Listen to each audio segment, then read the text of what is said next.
संभाजी महाराज की कहानी। परिचय। छत्रपति संभाजी महाराज 1657-1689 महान मराठा योद्धा और छत्रपति शिवाजी महाराज के ज्येष्ठ पुत्र थे। वे वीरता, अदम्य साहस और रणनीतिक कुशलता के लिए प्रसिद्ध थे। अपने पिता की मृत्यु के बाद उन्होंने मुगलों, पुर्तगालियों और अंग्रेजों के खिलाफ संघर्ष जारी रखा और मराठा साम्राज्य की रक्षा की। संभाजी महाराज का संघर्ष और वीरता। 1. बाल्यकाल और शिक्षा। संभाजी महाराज का जन्म 14 मई 1657 को हुआ था। वे बचपन से ही तेजस्वी और बुद्धिमान थे। उन्हें संस्कृत, मराठी और फारसी भाषाओं का गहरा ज्ञान था। वीरता और युद्ध कौशल में निपुण होने के कारण वे कम उम्र में ही अपने पिता के साथ युद्ध अभियानों में शामिल हुए। 2. छत्रपति की गद्दी पर बैठना। 1680 में शिवाजी महाराज के निधन के बाद सिंहासन पर बैठने को लेकर राजमहल में षड्यंत्र हुआ।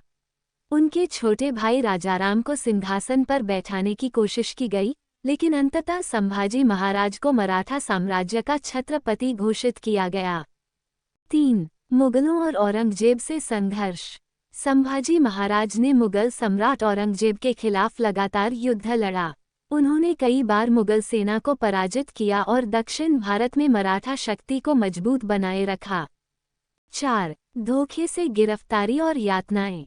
1689 में गंजी शिर्के नामक एक विश्वासघाती सरदार ने मुगलों से मिलकर संभाजी महाराज को धोखे से पकड़वा दिया। औरंगजेब ने उन्हें इस्लाम कबूल करने का प्रस्ताव दिया, लेकिन उन्होंने इसे दृढ़ता से ठुकरा दिया। इसके बदले में मुगलों ने उन्हें भीषण यातनाएं दीं।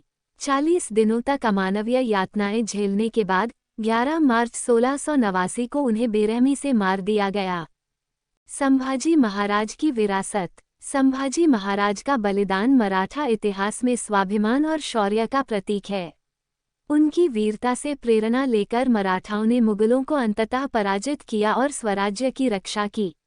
आज भी उन्हें एक महान योद्धा और बलिदानी राजा के रूप में याद किया जाता है। हिंदवी स्वराज्य के लिए अपने प्राणों की आहुति देने वाले संभाजी महाराज को कोटि कोटि नमन। Subscribe for more interesting stories.